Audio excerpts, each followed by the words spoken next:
हर पूरी आत्मा का एक इरादा होता है। ये आत्मा भटक रही थी इधर उधर। इस तरह की पूरी आत्माएं रात के अंधेरे में उठती हैं, किसी खास इरादे से। पवन अपने गांव से लगभग 6 महीने के बाद शहर आ चुका था। उसे दिल्ली में आए हुए लगभग 2 या 3 महीने हो चुके थे। पवन लाइब्रेरी में 12 से 2 बजे के बीच आया करता था रोज रात को, क्योंकि उसे पढ़ने का बहुत ज़्यादा शौक था, इसलिए वो अपने गांव से शहर आया था। रोज की ये रूटीन उसने फॉलो करते जा रहा था वो।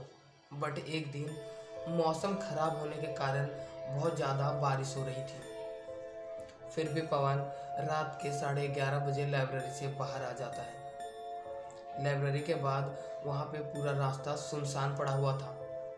बस स्टैंड के पास वो खड़ा होके बस की इंतज़ार करता रहता है कि बस आए और पवन उस पर बैठ के चला जाएगा। रोज की आदत उसकी यही थी, बट आज बारिश के चलते बस आ नहीं रही थी और तेज से वहाँ पे बारिश हो रहा था, बट बस अभी पहुँची नहीं थी। पवन वहाँ पे बस का इंतज़ार कर ही रहा था, तभी उसे एहसास हुआ कि उसके पीछे कोई खड़ा है। पवन पीछे मुड़ के देखता है तो वहाँ पे एक परछाई खड़ी थी। पवन ने अपने पॉकेट से मोबाइल निकाला और पीछे लाइट को जलाया तो पता लगा वहाँ पे एक सुंदर सी लड़की खड़ी थी, जिसने ऊपर टॉप और नीचे जींस पहना था। पवन उसे देख करके कुछ कहता नहीं है। फिर वापस वो अपने बस का इंतज़ार करने लगता है। 10 मिनट और बीत जाते हैं, पर बस नहीं आता। पवन उस लड़की की ओर घूमता है और कहता है, इतनी रात को बाहर निकलना सही नहीं है। आप किसी को बुला क्यों नहीं लेते? कोई आपके घर से आके आपको ले जाएगा।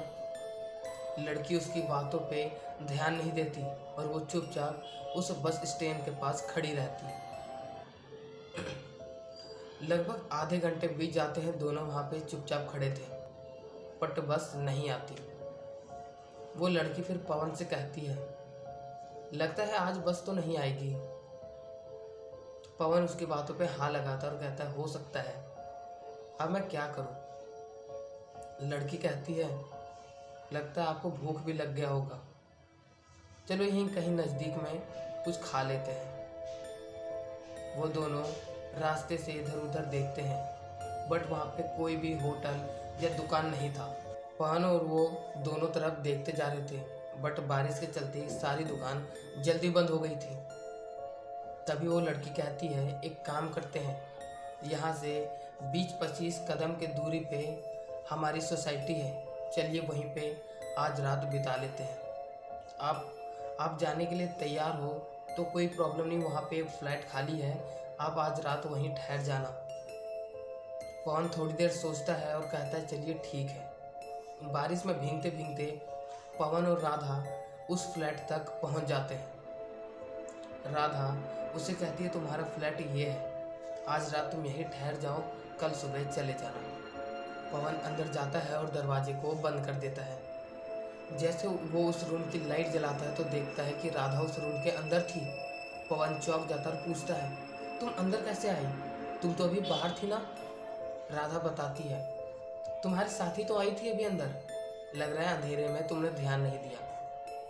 पवन ज़्यादा नहीं सोचता और फिर वो राधा उस रूम से चली जाती है। सुबह होता है और फिर पवन वहाँ से रेडी होके अपने स्कूल की ओर निकल पड़ता है।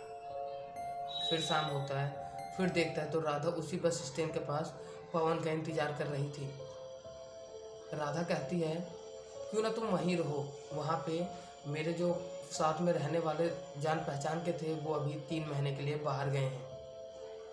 तुम वहाँ पे रहोगे तो ना तुम्हारा पैसा लगेगा ना कुछ, तुम वहाँ पे फ्री में रह सकते हो, पैसे क्यों लगा रहे हो कहीं रहने में? पवन भी गांव से आया था तो उसके पास ज़्यादा पैसे नहीं थे। पवन सोचता है, सही तो बोल रही है राधा, क्यों ना मैं वहीं पर रहूँ।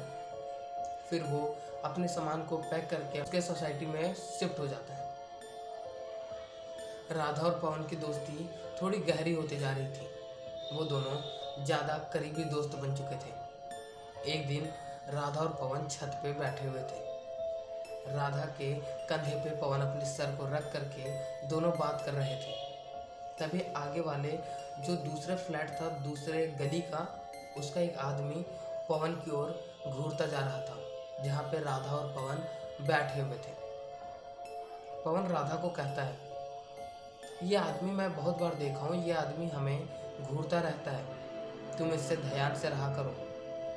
पता नहीं क्यों जब भी हम लोग दोनों साथ में रहते हैं तो ये देखता रहता है हमें। राधा कहती है, अरे ऐसा कोई बात नहीं है, ये इससे डरने की ज़रूरत नहीं मुझे। बस राधा इतना कह के पवन कहता है, चलो नीचे चलते हैं। राधा भी कहती है, चलो ठीक है। वो दोनों वापस वहाँ से नीचे चले जाते हैं। अगले दिन पवन फिर से अपने कॉलेज जाता है। तभी उसका दोस्त सुमित कहता है, भाई तू हमारे साथ भी तो टाइम बिता लिया कर। पता नहीं जैसे कॉलेज कंप्लीट होता है लाइब्रेरी चला जाता है, वहाँ भी कंप्लीट हो तो वैसे घर निकल जाता है, जाता कहाँ है तू इतनी जल्दी? हमारे साथ भी टाइम निकाल, हम थोड़ी ना चोर हैं जो तू हमसे डर के भाग जाता है। दोनों हंसी मजाक कर ही रहे थे तो पवन बताता है। पवन कहता है, अरे यार सुमित, मुझे घर जल्दी जाना होता है, वरना राधा ना चिंता करने लगती है। तभी वो सुमित कहता है, कौन राधा? कौन है बता, तू शादीशुदा है क्या? तो पवन कहता है, नहीं यार नहीं, वो मेरी फ्रेंड है, समझा? तो सुमित कहता है, कौन सी फ्रेंड? मुझे तो कभी नहीं बताया तूने। फिर पवन कहता है, अरे राधा ने मना किया था बताने के लिए। सुमित कहता है, हमें भी तो दिखा भाई, कौन सी तुम्हारी फ्रेंड है वो? फिर लास्ट में पवन सोचता है, क्यों नहीं चलो इसे भी दिखा देते हैं। फिर दोनों उस फ्लैट की ओर जाने लगते हैं, उस सोसाइटी की ओर पहुंच जाते हैं। सुमित कहता है, क्या तू यहाँ रहता है? क्योंकि जो वो सोसाइटी थी पूरी गंदगी धूल मिट्टी से लथपथ थी। लग रहा था कि कई साल पहले उस सोसाइटी पूरी जली हो वैसा। पवन कहता हाँ भाई मैं यहीं पे रहता हूँ। वो जो गेट से वो अंदर जाते हैं, वो उस गेट पे पूरी धूल मिट्टी, गेट थोड़ा टूटा हुआ भी था, सड़ा हुआ, ऐसा लग रहा था जैसे वहाँ पे कई साल से कोई रहता ही नहीं है। सुमित कहता, भाई देख मजाक कर रहा है तो मत कर, चल यहाँ से वापस लौट जाते हैं, क्योंकि तुझे 1-2 महीने हुए होंगे यहाँ पे, बट मैं बचपन से रह रहा हूँ यहाँ पे, मुझे मत बता, ये सोसाइटी बहुत सालों से बंद पड़ी हुई है। पवन कहता, पागल है क्या, मैं सच में यहीं रह रहा हूँ 6 महीने से। सुमित कहता, चल कहाँ रह रहा है दिखा मुझे। फिर पवन उसको सुमित को अपने रूम की ओर ले जाता है। देखता है, दरवाजे को खोलता है तो वहाँ पे पूरा रूम खाली पड़ा हुआ था, धूल मिट्टी गंदगी से लथपथ थी। सुमित कहता, भाई देख अब पागल बनाना छोड़, यहाँ से निकल, ज़्यादा टाइम यहाँ पे बर्बाद करना नहीं है, तू मजाक करने के मूड में है पर मैं नहीं हूँ, चल यहाँ से। पवन कहता, रुक जा भाई, विश्वास दिलाने के लिए देख, राधा ने मेरे लिए लंच भी बनाया था सुबह को, मैं भूल गया ले जाने, अभी भी वो किचन में पड़ा होगा, दिखा दो तुझे? सुमित कहता, चल भाई दिखा तो मेरे को कहाँ है। जब वो किचन की ओर जाते हैं तो वहाँ पे लंच तो था। जब लंच खोल के देखता है सुमित तो वहाँ पे कीड़े मरे पड़े हुए थे उस लंच के अंदर, सड़े हुए कीड़े।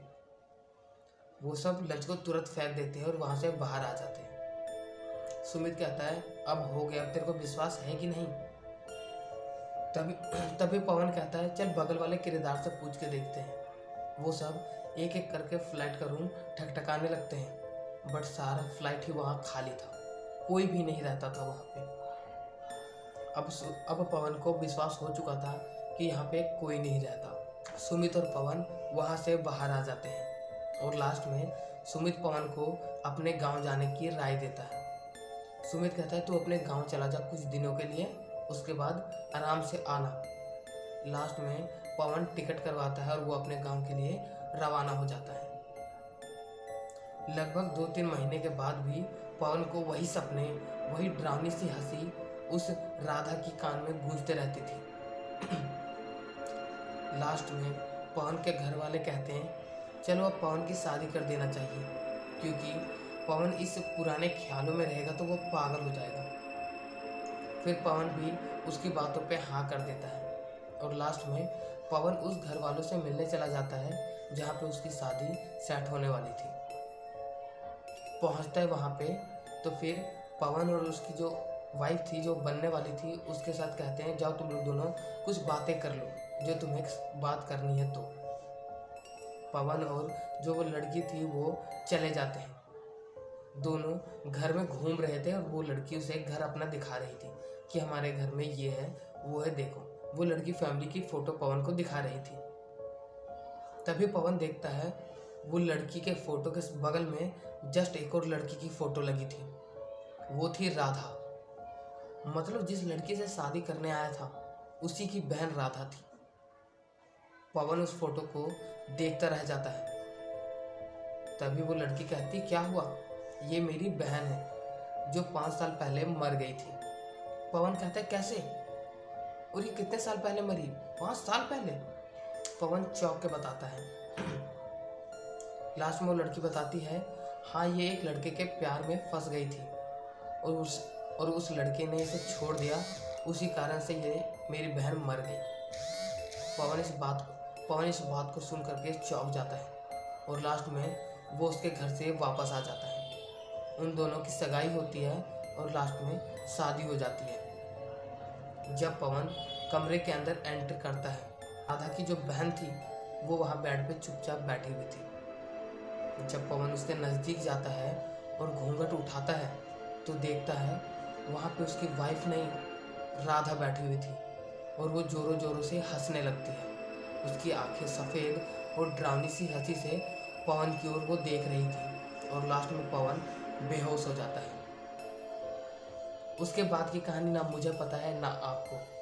होप आपको ये कहानी बहुत अच्छी लगी होगी। हमारे चैनल को सब्सक्राइब करना।